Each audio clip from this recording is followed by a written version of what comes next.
On your feet! Get them going! Good afternoon, good evening. I got something on my shoulder. Terrible intro. Good afternoon, good evening, good morning, whatever the case may be. Welcome to Cross Examinations Live. I am your host, Mike S. Miller, and today we are still doing the Rising Sun. This is the final week of the Rising Sun daily devotional at the Grove Church here in sunny San Diego. Let me change my background because I don't want to be in Shad's house. I want to be in this house, the Japanese house. Secret Network shirt on. Partner for Squid Grow and our silent swap utility that is going to make me, hopefully it'll do well. What is up, Amy Lester? Hello. Crypto says, let's roll. Autobots, let's roll. Tina, hello, hi. Melissa, me oh my.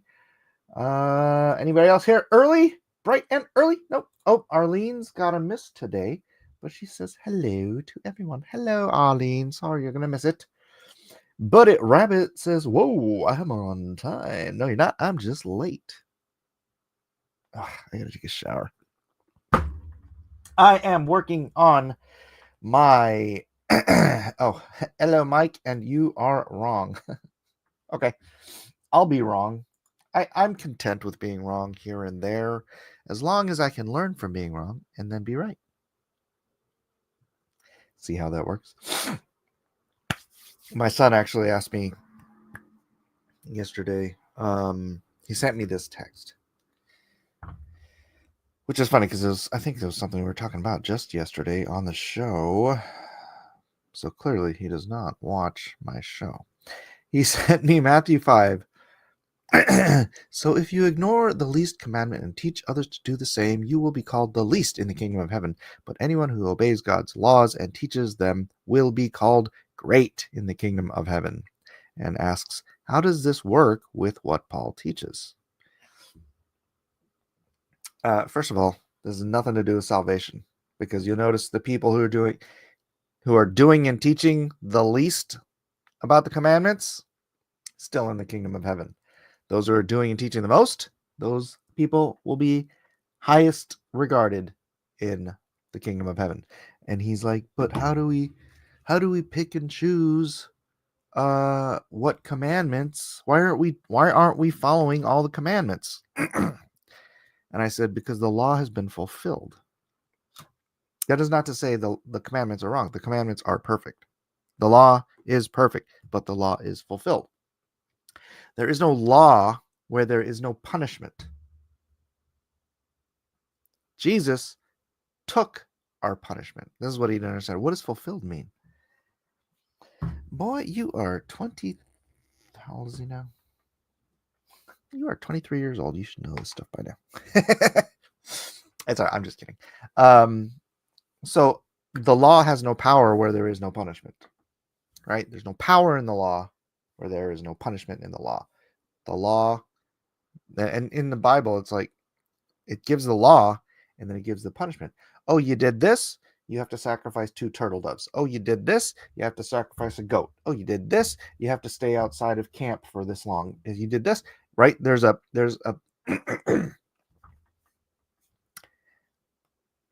a payment. Let's not call it a punishment. There's a payment for every broken law. There's a payment. There's a law unto death, and there's a law not unto death. There are laws that when they're broken, they should be followed by execution. That is the payment for you. All sin has a payment. All broken laws require a payment. Sometimes that's literally a flour sacrifice, like flour and oil. That's your payment. It's like, that's a parking ticket law, right? Oh, I got to give a little bit of wheat and oil because I broke a law. And then there's a law, you got to be executed because you broke that law. So that not every law is the same, but every law is perfect. But it has all been fulfilled in the sacrifice of Christ for those who accept the payment. You could be in a court of law and you did something egregious, and the judge comes up and he says, all right, that's 6 years in jail and a $50,000 fine. Actually, let's just do the fine. It makes more sense. So it's a $50,000 fine judgment against you. And your rich uncle comes up to the judge and he says, Judge, I would like to pay his fine for him. You have two options. You can say, thank you, Uncle Jesus. I'm just saying this particular uncle's name is Jesus. For paying my fine, I am eternally grateful to you. Or you can say, Judge, I'll pay my own fine because I don't believe in Uncle Jesus. He's not even family. He's just a friend of my mom's. No thanks, Uncle Jesus. I'll take care of this on my own. Then you get to pay your own fines. Because he also said, I have a hard time understanding grace. So you know what I did? I handed him a bottle of water. I said, Elijah, I'm giving this bottle of water to you for free. You didn't earn it. You don't deserve it. But it's my gift to you because I love you and I know you're going to be thirsty. I'm trying to explain these very basic concepts with very basic ideas. So yeah, that's why. And then he's like, well, how come we follow some and we don't? I'm like, well, like, why are the ritual laws not ritual anymore? I'm like, well, the dietary laws.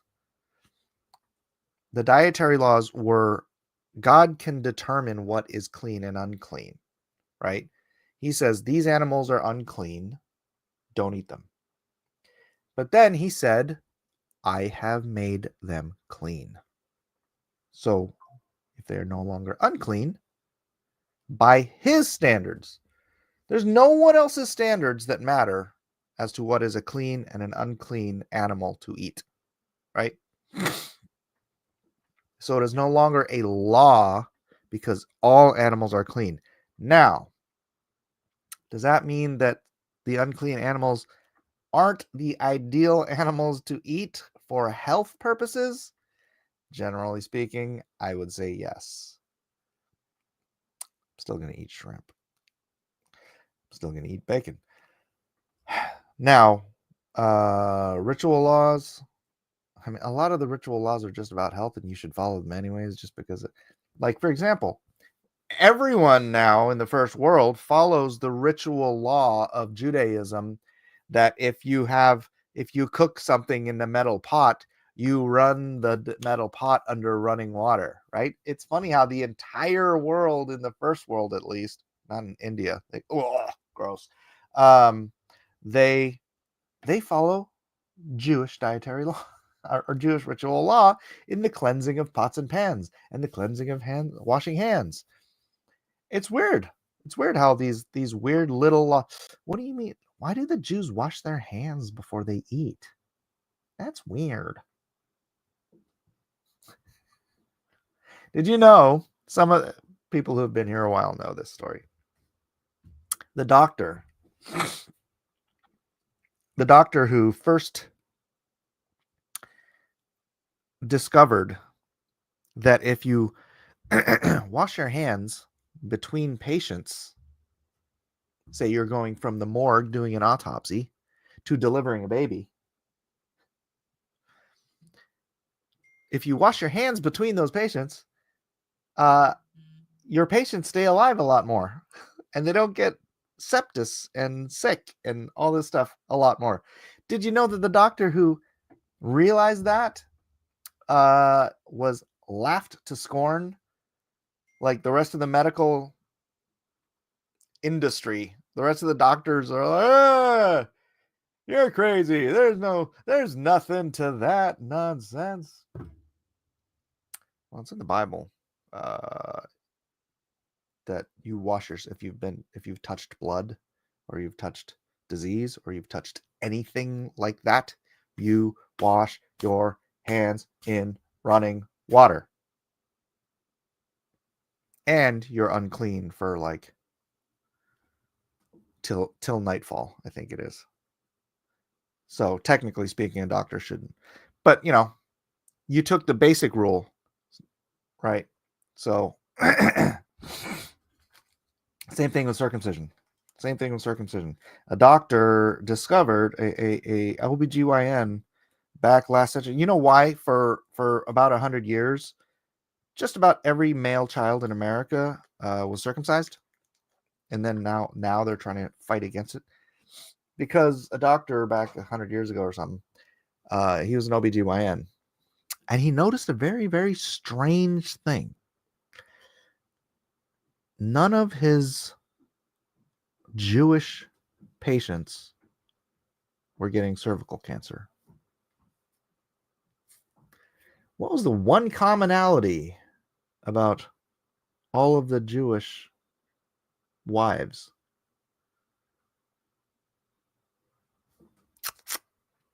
The husbands were all circumcised. An uncircumcised unit creates a warm, sometimes moist, little bacteria breeding ground area. It's a petri dish. It creates a petri dish on your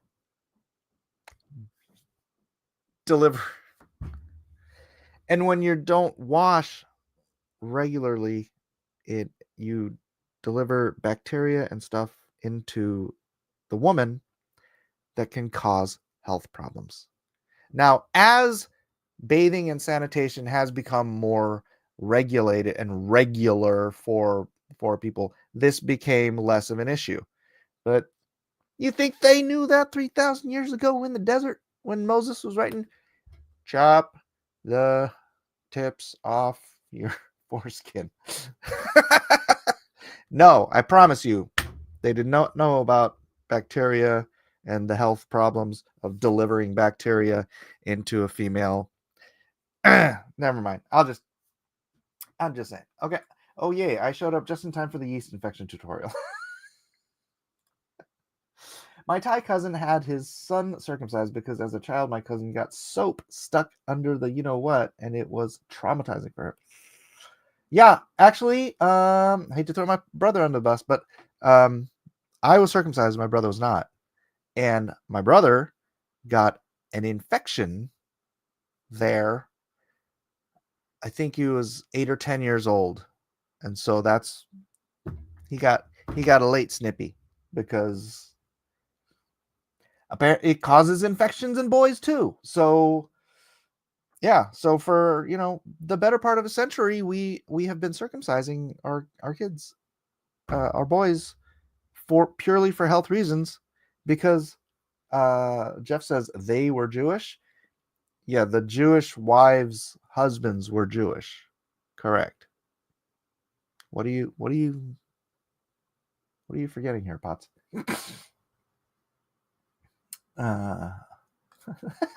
Devil's there. Genders are like the Twin Towers. There used to be two. Now it's hard to talk about. Late snip. No thanks. Well, better than getting reinfected there. Not a place I'd want to be infected. Oh, that's a good question. Gabby, Mike, how did Mrs. Miller's flower arrangements come out for the wedding? Beautiful. Mike, you ain't a writer, not good with descriptiveness. Keep coloring and painting. Oh, yay. Showed up just in time for these. Oh, yeah. I read that. I don't have it on my computer. Actually, I do. I have it on Instagram. Here, let me do it real quick. Instagram. And why do I have to log in? Log in. Is this the right?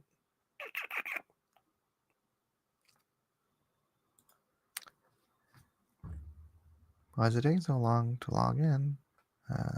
Save info. Yeah, just freaking log me in. Why are you taking so long? All right. Home.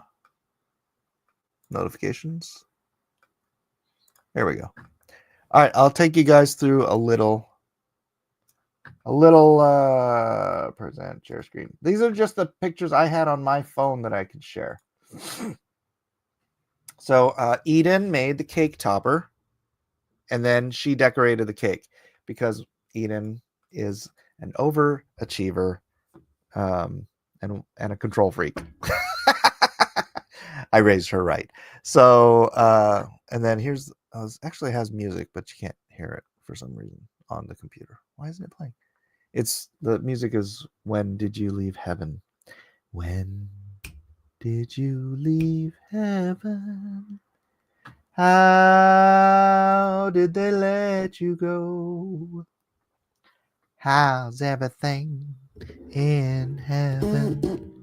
I'd like to know. Eden actually made these cake toppers before they got engaged. I think she was pretty intent on marrying. And for some reason, she's taller than he is. So I won't criticize her work too much because it's beautiful and cute and everything. But yeah, come on, click over. So there's one of the flower arrangements. It looks just like Trump's wedding. That's where my wife got the ideas from. We have a Trump's wedding book from like 30 years ago for our wedding, our wedding. And this was like the flower arrangements there. So Jill decided we're gonna make these, and it's kind of crazy because I'm pretty sure if we hired a florist to do the flowers that we did, it would have been around $10,000, but we did it ourselves, so we saved some money. Anyways, those are flowers, and then here's the spray I did.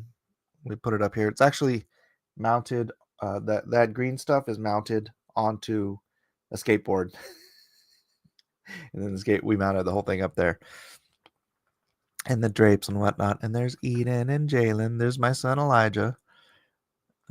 Here's my grandbaby right here in his belly, right there.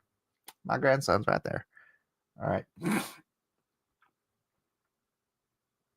I'm glad I was listening on my phone so I didn't miss all that riveting phallic stuff. Just kidding. Like, ha ha ha.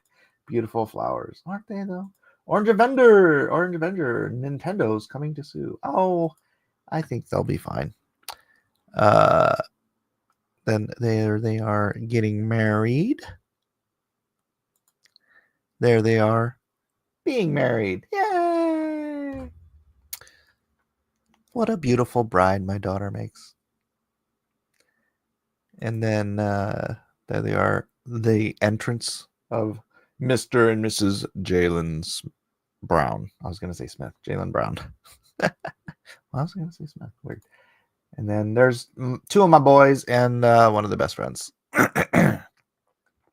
And actually, there's three of my boys. There's JoJo in the back. Oh, too bad he couldn't sneak his head in there. There's Eden and my niece, Mia. My only blood relative niece. All my other nieces are from my wife's side, who I love dearly as well, but they couldn't make it because one of them was in Germany and one of them was just in a motorcycle accident. So, it's too bad.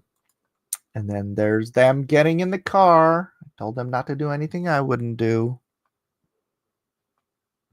And then there's them driving away in a very blurry picture. So there it is, ladies and gentlemen. Whoa, he looks so much like Mike. Who? Which one?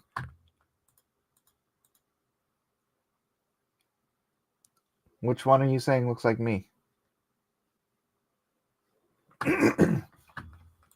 That's fantastic. What was their song for the first dance? Ours was That's All by Sinatra and Unchained Melody for the mother-son dance. It was my parents' song for the first dance. What was their song? They did. Oh, it was a song from like freaking Frozen or something. I don't know. It was, I can't remember the name of it. It wasn't like a classic song. It was like a cartoon movie song. I can't remember what it was though. Ours, the father-daughter dance, was When Did You Leave Heaven? And I didn't realize when I picked that song for the dance how long that song was. It just kept going and going. But I picked it because I used to sing it to Eden when she was a baby in the crib. And I used to play that CD for her and Elijah. They both, I played it for both of them because it was just a great, not just the song, but the whole album is just a great, mellow, long. Yeah, it was a really long song. Like in the middle of it, Eden and I are like, I didn't realize how long this song was. We just started laughing. It was really fun though. It was really cute. And yeah, so that's that. Let's pop open the Bible at least. We'll have it open so that we can get to it. Well, people don't go to weddings for the taste in music. It's for the couple. Yeah. That's great, Mike. God bless you and your family. Thank you, Dark Admiral March Hare. March Hare, you've been here for like 6 years, haven't you? You're an oldie but a goodie. Oh, that's cool. I wouldn't be familiar with the Frozen song. Yeah, I wasn't familiar with the song, but they did a beautiful dance. My wife choreographed their dance. And I'm like, this is a very complicated dance. Are you sure they're going to know that? I go to weddings so my wife doesn't yell at me. Full stop. It was really, really a beautiful wedding. The venue was amazing and amazingly expensive, but still, it's I only have one daughter, and we made the most of it. But now I have two daughters because I have a daughter-in-law who's cooking me up a grandson for January. Can't wait. That is exciting. Oh yeah, been here for a while. It's crazy how grown your kids are now, right? So it's been since 2018. That's 6 years. Eden was 14. Eden was a freshman in high school when we embarked on this YouTube journey together. And now she's a married woman on her honeymoon. They just called me and asked me what a good rum was. I guess they're having rum tonight. Congratulations on the wedding. Thank you, Zach. Oh, the sun on the far right. Oh, Micah. Yeah, it's funny. Let me grab something real quick.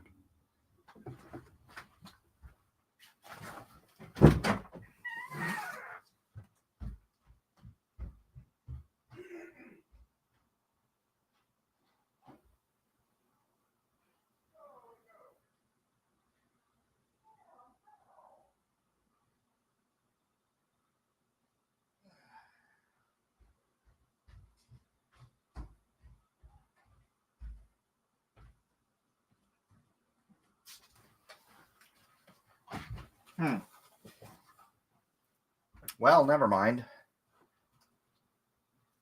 I was gonna grab my high school, my senior portrait, but it seems to have disappeared. So, because I was showing my oldest my senior portrait yesterday, and I was like, "Who looks most like me?"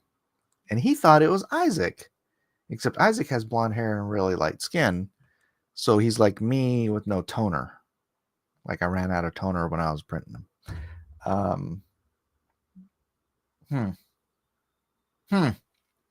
don't know where that picture went.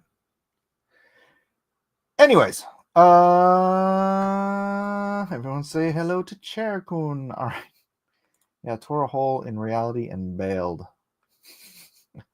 Congrats on getting the daughter out of the house. Now for the gremlins to get out too. So, yeah, Jojo is the age Eden was when I started this YouTube thing. So in 6 years, he'll be, I don't know where he'll be. He'll probably be living with us still. Although they do have these homes for special needs adults where they're like group homes and they can like hang out and have friends and stuff, but I don't know. We'll cross that bridge when we get to it. I always just figured he was always going to live with us. And then when I die, Eden has to take care of him. But I don't know. I haven't dealt with the whole grown up special needs adult thing. We call them protective living here or something. All right, let's get a Malibu. Oh, the rum. Malibu rum. Let's get to the Bible. Enough reminiscing. And no, I did not cry at the wedding. Everyone's like, "You're gonna cry, aren't you? You're gonna cry." My brother even cried. My brother, who kept saying I was gonna cry. He's like, "You're gonna cry, huh? Because you're a big baby." And then we were talking about that last night at my mom's house. And I'm like, "Shut up, dude! You're the one who cried about spanking. I was the first one who stopped crying from spanking." And then she told this story. I gotta tell the story. That's funny. So she told this story about my confirmed bigger man than his brother, and I've just got more fortitude, bro. She told the story about how we were at the store and we were goofing around, and my mom was not the type to, like, if you're the kid and you're like doing all that stuff, like you look at those kids and you're like, those parents need to learn how to discipline their kids. Well, my mom wouldn't put up with any of that stuff. If we were getting out of line, she would just grab us and go, "Get in the car. We're going home." And then on the way home in the car, she's like, "You're getting a spanking when you get home." And my brother stops. "Mom, please, no, I won't do it again. I won't do it." And my mom's telling this story, so it was even better. And then she goes, "Mike just in the back seat like this. Shut up, Tom. It's too late."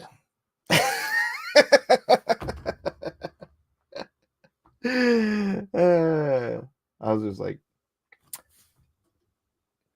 "We're getting a spanking. Deal with it." And my older brother, Tom, "Mommy, please don't spank me." Based. I was a based kid. I was like, "It's a spanking. Just deal with it." Take it like a man. That was actually, I don't know if it was that time, but I remember my last spanking because she's like, "Line up." Got against the thing, dropped her drawers. She got the belt out. And I'm just like, all right. Took it like a man. She never spanked me again. It's like, you can't get tears out of me. She's not going to spank me.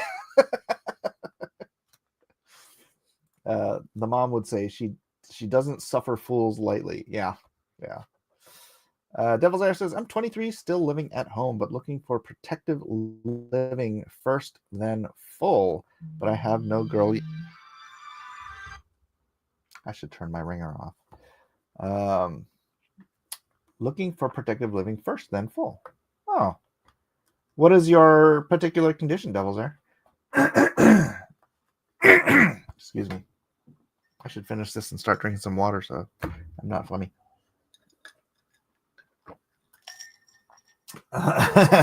Oh, the joys of having brothers. No quarter asked, none given. Yeah. Okay, it's half an hour and we do need to get to the Bible. And just as my throat starts closing up on me. All right, this is day 51, November. Oh, no, that was yesterday. Day 52, November 19th.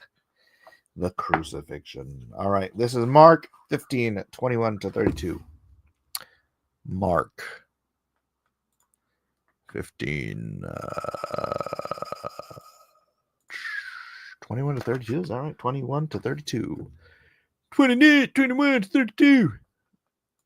Blue 32. Blue 32. Sorry, I'm trying to create the right shape for the page. 21 to 32. Oh, what? Stop screen, present, share screen, window. Bing, bong, boom. Not really have the money, and I have Asperger's, a form of autism. Oh, okay. Yeah, my son has a very extremely rare thing called tetrasomy 18p, and it's when you have an additional chromosome. So it's something that happens in development in utero, and super, super rare. He's a rare collectible Miller. And so yeah, his development is slow, which he continues to develop, but at a very retarded rate. He's literally retarded. That's the literal definition. He's not special needs. He's not all these euphemisms. His growth, his development is in a state of retardation. And so I don't know how far along he can develop, but we're just going to keep pushing him to develop. So that's what it is. And I hate that I can't use. Well, I'll use it anyways. We are all retarded, especially Rabbit. You be nice to Rabbit. Gosh. But that's okay. I'll allow it because you're autistic.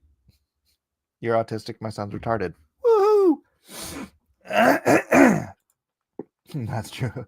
Well, your son's blessed to have you guys as his parents. We are blessed to have him. He is just pure joy. Oh, you should have seen him at the wedding. He got on that dance floor and he never left. That kid loves to dance. He is just all over. It's a joy.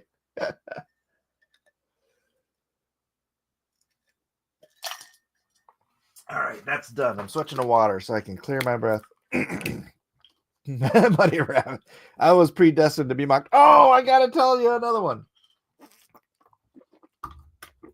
So one of my Calvinist friends at church, he's like one of my son's best friends. He was at the wedding.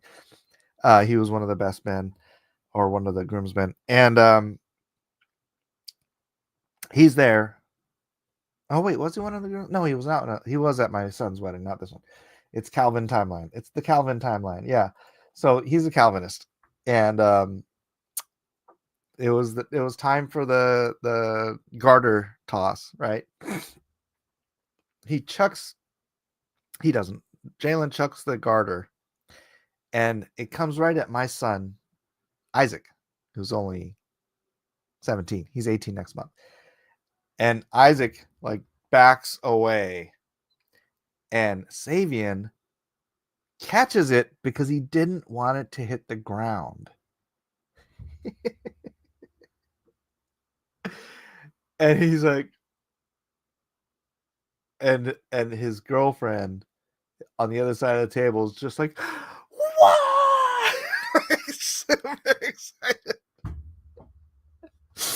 And so I see him in the bathroom later. I'm like, so when's the wedding date? And he goes, I got a headache as soon as I caught the book. As soon as I caught that thing. He's like, I'm like, well, it was meant to be, bro. You're a Calvinist. You have to accept your fate. It was so funny.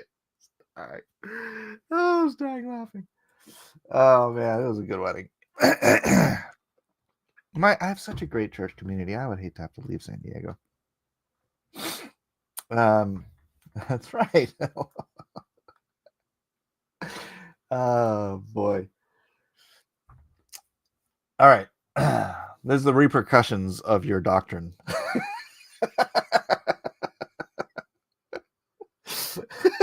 Oh, then my niece caught the bouquet. My niece, the one I showed you on the thing, she caught the bouquet. That's why she was holding it there in her hand. And her boyfriend was not. Let's put it this way. Her boyfriend didn't even get up to catch the garter. They're not Christians.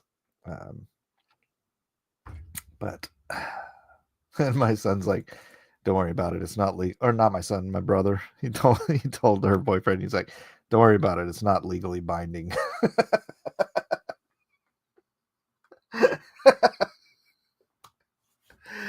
Oh man, I've had such a good week. Oh gosh darn it. And then Kirby, who comes here regularly, he just had a baby. So that's awesome too. Congratulations, Kirby, who's not here now because he's probably dealing with having a brand new baby. So good news all around, except I still haven't heard back from Cossin. I've been so busy with the wedding that I forgot to check up on Cossin since his dad went to the hospital. And I texted him, but he has not texted me back. So if you guys could keep Cossin's dad in prayer. Yeah, he still hasn't contacted me back. So and he hasn't answered his phone either. So keep Costin's dad in prayer. Keep Kirby's baby in prayer. Keep my daughter and her new husband in prayer. Good stuff. Except for the Costin thing. I hope his dad's okay. His dad was going to church with us for a while. All right. Let's get to the Bible. Wait, why does it start here? Did we skip the whole crucifixion?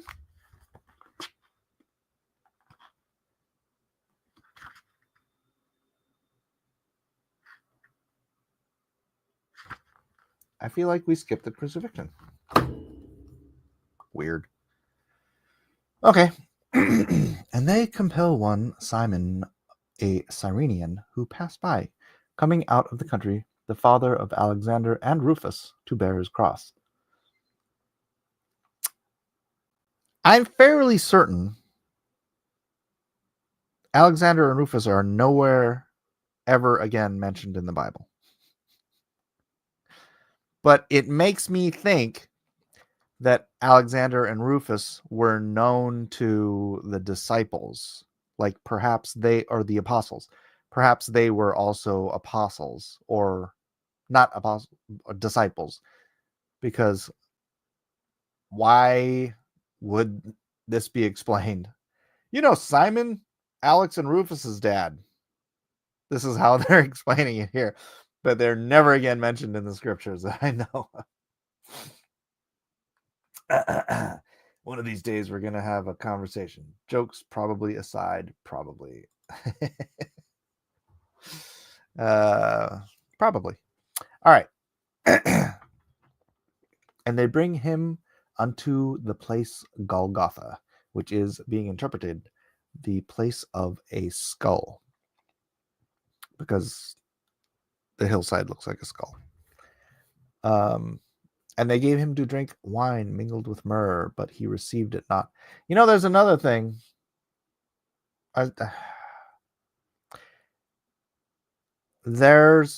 I've not been able to confirm this because I wasn't there, and they this is only a reportage. This is not like documented. But I can't remember who it was, but there is a dude. So underneath the Temple Mount, there are tunnelways, right? And in one of these tunnelways, it's blocked off, but there's I don't know if it's collapsed or what. It might be collapsed. But you can see through this guy. I think maybe it was Bob Cornucci.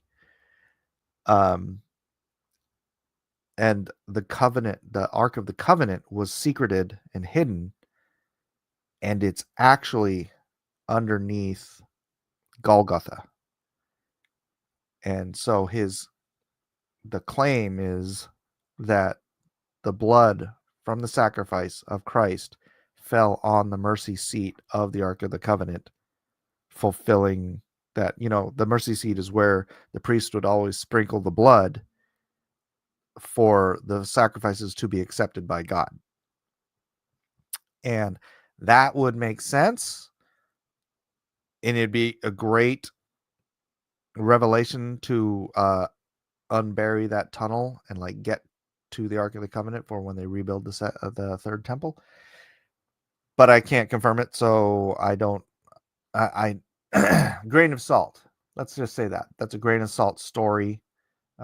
He's been pretty faithful with his other stories and his other evidences and stuff. but I can't confirm. So, not about anything, just in general. I heard that hill was where Goliath's head was buried. That's why it's called Skull. I wonder if that's true.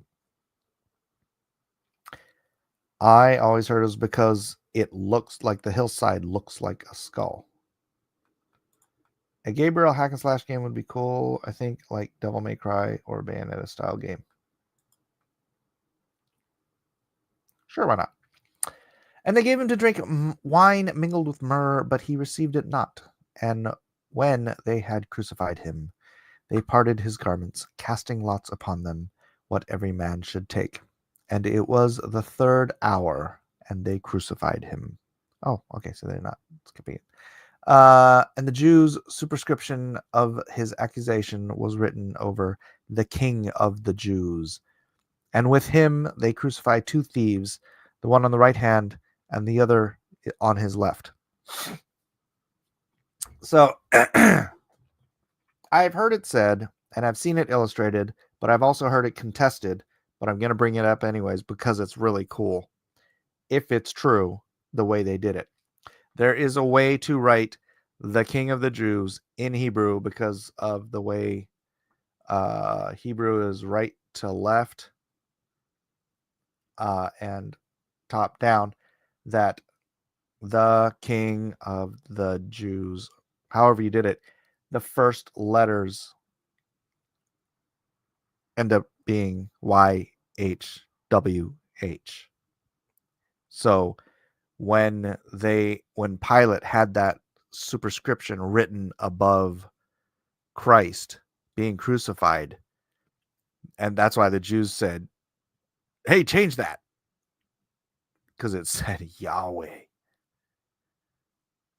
And they were like, I have heard that contested, so I'm not saying that's fact, but it is a possibility.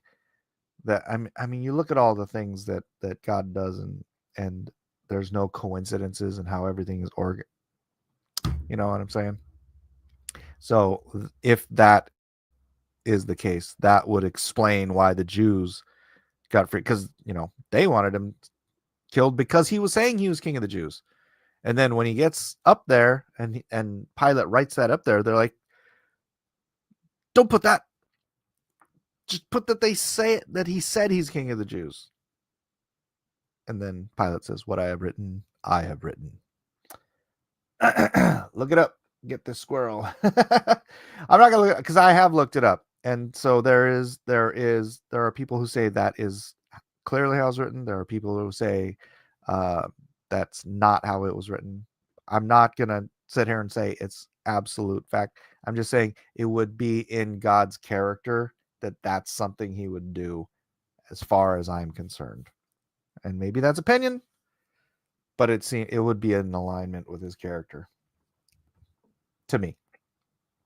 I mean, this is the guy who hid the gospel in the genealogies between Adam and Noah, right? That's the kind of God we serve.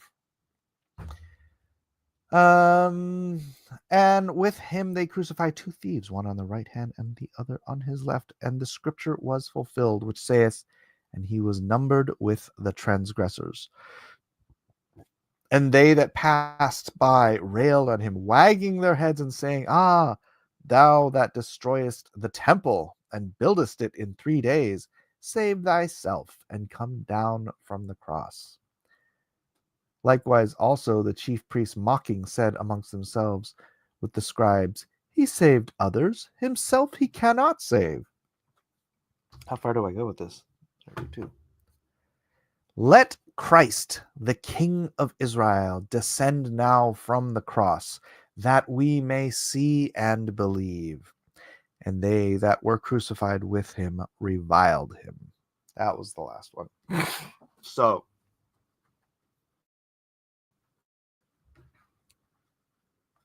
again, this is this is repeating an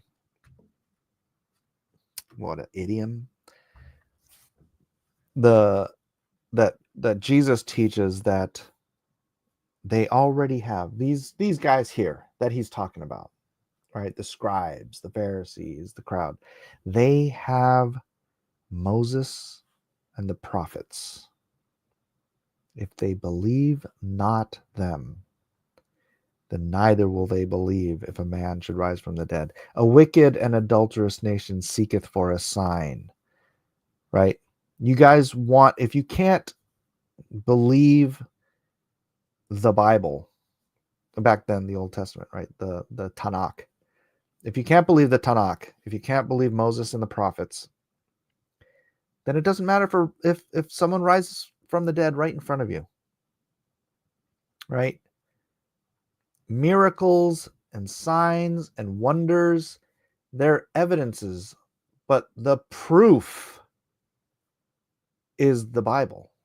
And that's what kind of drives me nuts about apologists. Like, I mean, I love Cliff Knechtley. I listen to him all the time. But when he says, I can't prove to you that God wrote the Bible, it makes me nuts.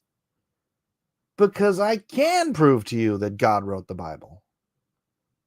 He proves it by literally making it a death sentence for people to claim they wrote the Bible.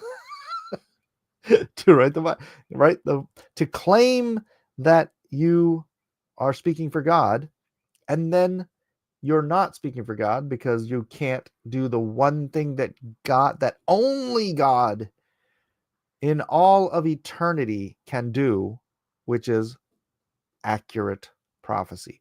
If you cannot tell the future in advance, you're not speaking for God.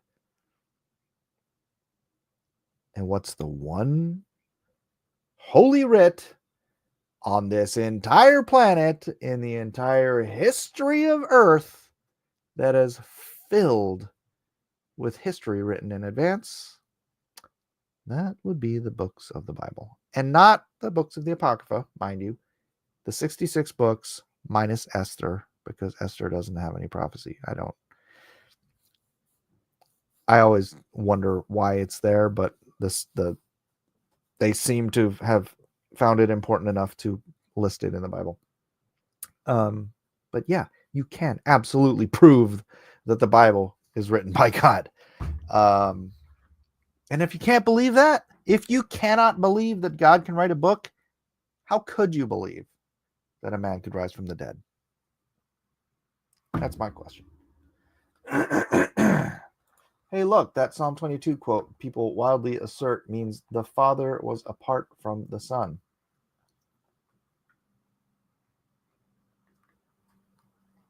Can you refine your statement, buddy? Question, Mike. So the third hour is around 9 o'clock. Depends on what time sunrise was, because it would be third hour from sunrise. So depends on, well, I guess you could probably go through what do you call it? You know how they can tell where the sun was, when the eclipses were, and all of that stuff. You could probably figure out pretty darn accurately what time the sun rose in Jerusalem on the day, sometime in April, right? Of the crucifixion. So yeah, say it was around 6 a.m., 7, 8, 9. Yeah. I just read through Isaiah 52:53 this morning. Almost brought to tears the auto shop. At the auto shop. Brought to tears the auto shop. What? Verse 34. Oh. And at the 9th hour, Jesus cried with a loud voice, saying, Eloi, Eloi, lama sabachthani, which is being interpreted, my God, why hast thou forsaken me? I know. Yes.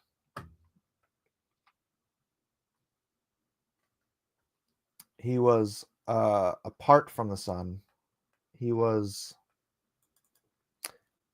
made sin so that God could not look upon him, is my understanding. Or that the Father could not look upon him.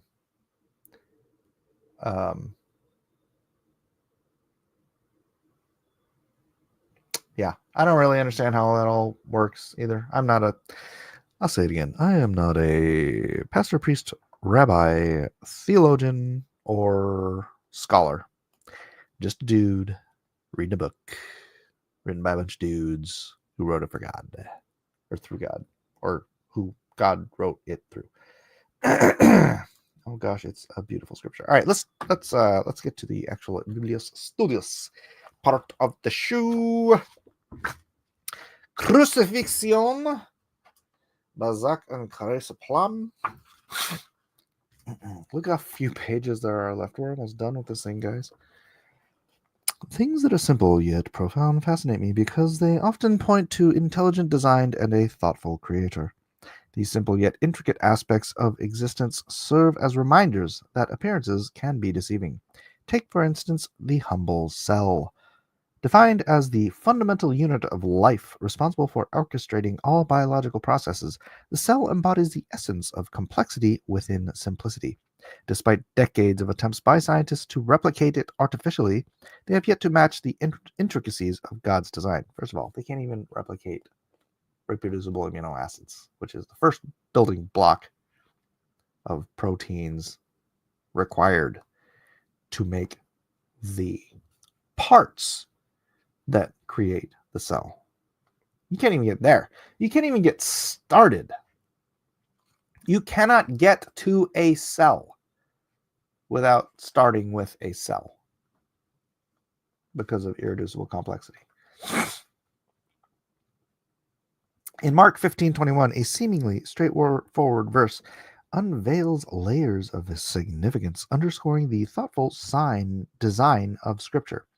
Here, a man named Simon, hailing from northern Africa and likely in Jerusalem for Passover, is mentioned. Instead of a generic portrayal, Mark meticulously includes details about Simon's identity and family, suggesting a deeper purpose. It's plausible that Simon's sons, Alexander and Rufus, became followers of Christ, with some scholars even linking Rufus to a figure mentioned by Paul in Romans 16:13. Actually, I'm going to go there now because I don't know about that. Romans.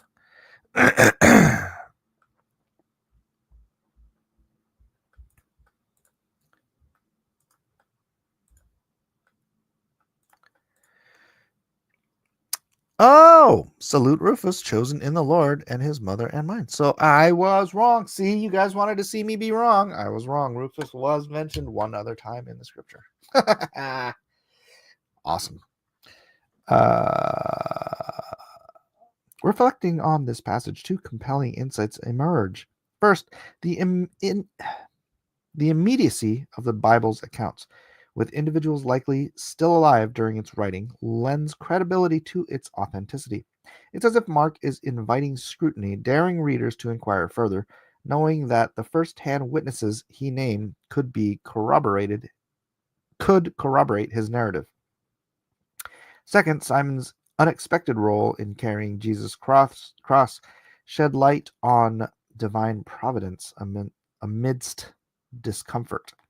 Cyrene was approximately 800 miles from Jerusalem, which means Simon traveled for 1 month if he came by land to get to Jerusalem for Passover. Despite the difficult journey from Cyrene to Jerusalem and the indignity of the task, Simon's life and lineage are seemingly forever altered. This underscores how God often molds us through adversity, guiding us toward unforeseen destinations. In essence, Mark 15:21 serves as a testament to the commingling of simplicity and deep insight within Scripture, inviting contemplation on the intricacies of divine design and the transformative power of obedience amidst trials. Each of us are walking in a season of life. Some may be experiencing extreme hardship, others walking in prosperity, and most are probably right in the middle. Reading today's entry on a normal weekday, wherever you may be, God placed you in this generation, this season of life, this trial, triumph, or this mundane weekday with purpose. Don't slip into the trap of living life unintentionally or without purpose, and instead explore what the Lord might have for you in whatever walk of life you are in. Ask, and it will be given to you. Seek, and you will find. Knock, and it will be opened to you. For everyone who asks receives, and the one who seeks finds, and to the one who knocks it will be opened. My voice sounds weird. Need some water. All right. Hashtag Mike was wrong. Oh, Gabrielle, you had to do it. You had to do it. Coffee boy doing benediction right now over you being wrong. Has anybody checked up on that guy? I haven't checked up on him in a few days. He's not still e-fapping me, is he? Yeah, people are just starting to kind of understand what God has made, let alone make it too. Yeah, they can't make it. They can't.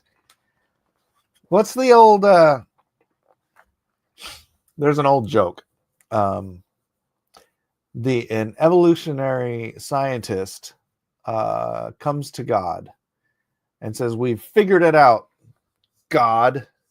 We've figured out how to take dirt and convert it chemically and electrically and biologically and turn it into a living human man, just like you did with Adam." And God says, "Really? That's pretty impressive." He says, "If we can do that, then we don't need you anymore." God says, "That's right." And he says, "Okay, then we're going to do that and prove it. Or we'll," I forget how it goes. So we're going to both make our own man, and then we'll prove to you that we could do the same thing that you can do. And God says, "Okay, but you have to make your own dirt."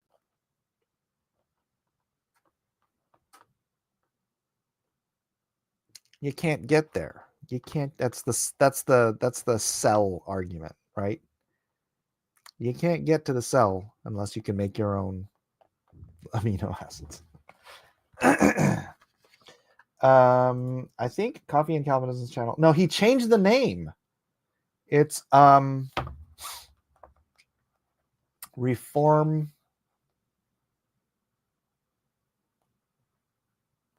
something.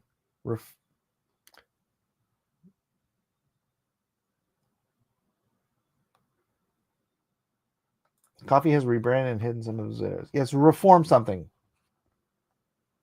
Anybody? You could probably look up my Reform Media. Thank you, Ollie Pong. I knew it was Reform something. When humans tries to God, it always goes wrong. See those baby pots bearding stuff. Baby pots bearding stuff. What? Yeah, he did change the name. I went back to the link and he gave me a not found error. Yeah, me too. Mike will be here all week. Please don't forget to tip your bartender and waitress. Yeah, just slide on into the Discord if you want to come hang out all week. I was thinking that too. Can you create carbon from nothing? No. Then there you go. Right. You simply cannot create life from non-life. It is. I even got AI because here's the thing. You can't do it with what's that one? ChatGPT, because ChatGPT's basis is so it's constantly goes back to what do you call it? Scientific consensus. And I'm like, I don't want you to use scientific consensus. I want you to use logic and facts. But I couldn't get ChatGPT to break away from the scientific consensus is that abiogenesis, blah, blah, blah, blah, blah. A friend of mine, Cedric, he created another AI that didn't have those limitations. And I argued with that AI back and forth until that AI recognized, using logic and facts, that abiogenesis is functionally impossible without intelligent design.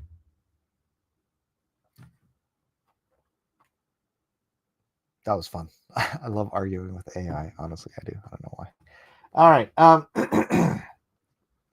Mike, can you post a picture of today's page of the study on the server? Sure. Sure.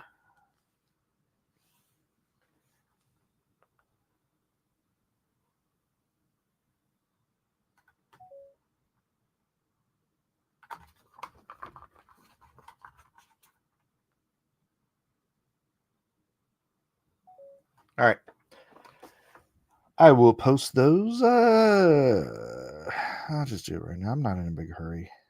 I know it's overtime right now, but that's fine. It's fine. I'm going to post it in cross-examinations, all right? There you go. It is in the cross-examinations tab. You are very welcome. Logic versus consensus. It's weird how those two don't get along. Yeah, right. So Jurassic Park wasn't a documentary. Oh, let me add to that. Jurassic Park gave me a bit of a revelation. I'm going to skip the questions today. I'm going to read the prayer and then I'm going to get to the revelation. All right. God, make me more aware of the ways in which you are working in my life. Please give me eyes to see the things the way you do and to see beyond my present circumstances. Help me to live a life of purpose. Amen. Jurassic Park. I was thinking about that moment. In Jurassic Park, it says, there's that scene where they're cracking open the eggs and stuff, right? And they're like, how are they all female? And he said, the scientist says, well, we're all originally female. You just have to add a chromosome to turn it into a male. And it dawned on me, if something is by nature a thing, you cannot add to the thing, right? Because by nature, the thing is the whole. By nature, the thing is the whole. You cannot add to the whole. So by nature, the thing must have all the information, and you can remove from the thing, from the natural whole, right? You cannot add to the natural whole. You can only remove from the natural whole to alter the thing. The word for rib in Genesis, the root word can also be translated rung, which doesn't really matter because either way, when you look at the DNA double helix and the chromosomes, it looks like a ladder and it has rings or rungs. If you have a male DNA chromosome, or not chromosome, but DNA double helix, and if you remove one rib, the Y rib, and the X rib replicates.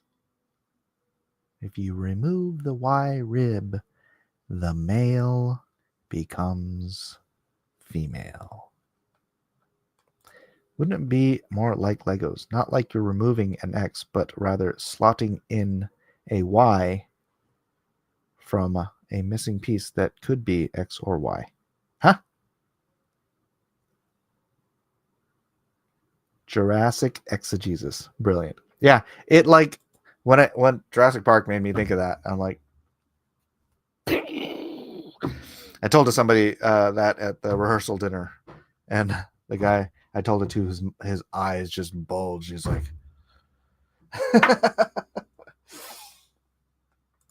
I never caught that before, but it's not a movie I've watched a lot. All right. All right. Well, that's it, ladies and gentlemen. Thank you all for being here on a lovely Tuesday afternoon. God bless us, everyone. God bless Matt's dad. Pray that he gets that he's well and better. No, John, we don't do Drawn and Quarter on Tuesdays, so that would be weird. But we'll see you all on the next exciting episode of Cross Examinations. See, I should have clicked the button before. Back in line, you dog!